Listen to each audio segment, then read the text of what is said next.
खुलासा 24 मुद्दा जो छपा नहीं छिपा है। नगरपालिका सेंधवा में 4 सीटों के लिए होने वाले उपचुनाव अब सिर्फ 3 सीटों पर सिमट कर रह गए हैं।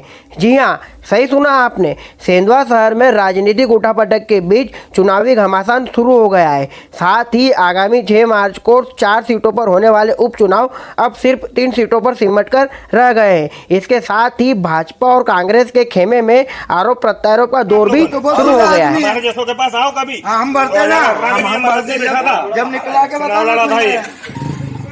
और ये सब समय आ रहा है इस तरीके से जीत हासिल करना, तो काय को उपचुनाव कराए? चुनाव ही नहीं कराना था उपचुनाव तुम लोगों ने। मोदी जी लोग इसके सामने तो तुम करो, उनके इसकी तो जमानत जब्त करवाऊंगा मैं, इसकी नेतागिरी तो मैं ही दूर करूंगा। 12 नंबर में पहले करी हमने लोग। 2 मिनट में अगर खोल गया ना काले धंधों का चिट्टा तो भागते भी रही है। हम खामोश बैठे, नगर पालिका में क्या चल रहा है हमको मालूम है। चलो ठीक है, उससे में नहीं जाते अपन। सारे अधिकारियों को प्रेशर बना के काम नहीं करने देते तुम लोग। नहीं, जो किया आज तो बहुत गलत। मैं 12 बजा दूंगा, ये आपके मीडिया के सामने बोल रहा हूँ। मैं सारे पोल बट्टे खोल के रख दूंगा। जो किया बहुत गलत काम कर दिया, मेरे को जवाब देना है। मैं शहर अध्यक्ष हूँ। नहीं, वो खुद बोल रहा है ना, पत्नी का पति बोल रहा है कि मेरी पत्नी को उठा के उन्होंने शिकायत दर्ज की है। पत्रकार बंधुओं, आप देख सकते हैं एसडीएम महोदय के पास कि मेरी पत्नी को सुबह से गायब कर दिया। मेरी मिसेस पता नहीं अभी सुबह से कहाँ चले गई, पता नहीं। यहाँ आके पता चला कि उसने फॉर्म निकाल लिया। क्या करना था फॉर्म निकालने में? कुछ ऐसा कोई पता नहीं है, अभी सुबह से उसे ढूंढ रहा हूँ, मिल भी नहीं रही है। इसी का दबाव या प्रभाव है क्या? दबाव प्रभाव होगा, जब भी तो घर पे नहीं है, इसीलिए। किसका दबाव है? ऐसा कोई बता नहीं सकता हूँ कि दबाव प्रभाव किसका है। बाकी लगभग हो सकता है, क्योंकि कैंडिडेट का गायब होना बड़ी बात हो जाती है। कह सकते हैं डराने चमकाने की राजनीति शुरू हो गई है। ऐसा तो बोल सकते हैं, फिर भी खुल के बता नहीं पाऊंगा। जो भी है बोल नहीं सकता हूँ कि डराने चमकाने का प्रेशर तो आ रहा है, ये बोल सकता हूँ। इससे पहले आपको किसी का प्रेशर आया? आज से पहले? आज से पहले तो नहीं आया, आज ही बस आज ही की घटना है। हमारे माध्यम से जिम्मेदारों को क्या कहना चाहोगे? बस यही कि इस तरह अगर होगा तो प्रत्याशी के पीछे थोड़ा सा सोचना पड़ेगा चुनाव लड़ने के लिए। कहीं ना कहीं कह सकते हैं लोकतंत्र की हत्या की जा रही है। बिल्कुल स्वाभाविक सी बात है। शिकायत करी आपने कहीं? बिल्कुल, ये शिकायत की प्राप्ति है मेरे पास। क्या आश्वासन मिला आपको? जल्दी से जैसा भी होगा हम खोजने की कोशिश करेंगे। अपना परिचय दो। राकेश वर्मा।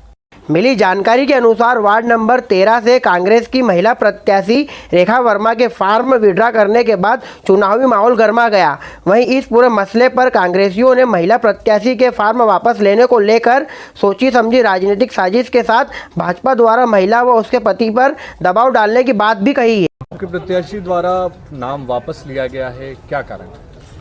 दबाव बनाया जा रहा था सुबह से श्रीमती रेखा राकेश के ऊपर। भारतीय जनता पार्टी के लोग उसके हस्बैंड को लगातार फ़ोन कर रहे थे और महिला को बहला फुसला कर, उसके पति के नॉलेज में नहीं था, ले आए और उन्होंने दबाव बना के फॉर्म निकला लिया। ऐसी शिकायत भी प्रस्तुत की है श्रीमान रिटर्निंग अधिकारी महोदय को। क्या चाहते हैं?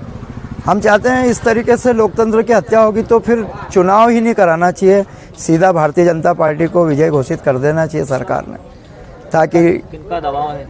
भारतीय जनता पार्टी के लोगों का दबाव है। आरोप प्रत्यारोप के इस दौर में भाजपा नगर मंडल अध्यक्ष राहुल पवार का क्या कुछ कहना है, आइए जानते हैं। क्या नाम आपका? राहुल पवार। राहुल जी, कांग्रेस प्रत्याशी ने फॉर्म विड्रॉ किया है, क्या कहेंगे इस बात?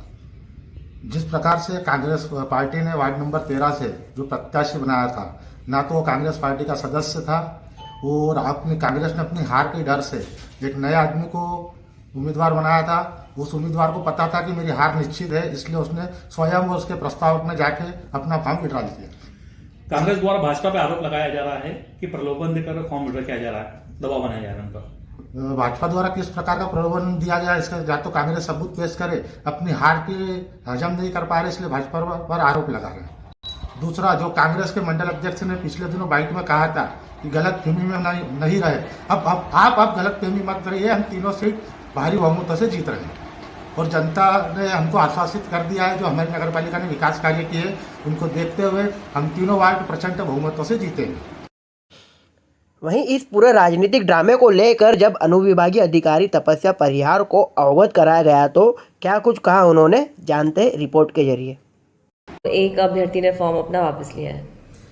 कुल तीनों वार्डों में कितने कैंडिडेट हैं? हर वार्ड नंबर 9, 20 और 23 इनमें 2-2 कैंडिडेट हैं, दोनों पार्टीज के हैं, भाजपा और कांग्रेस के।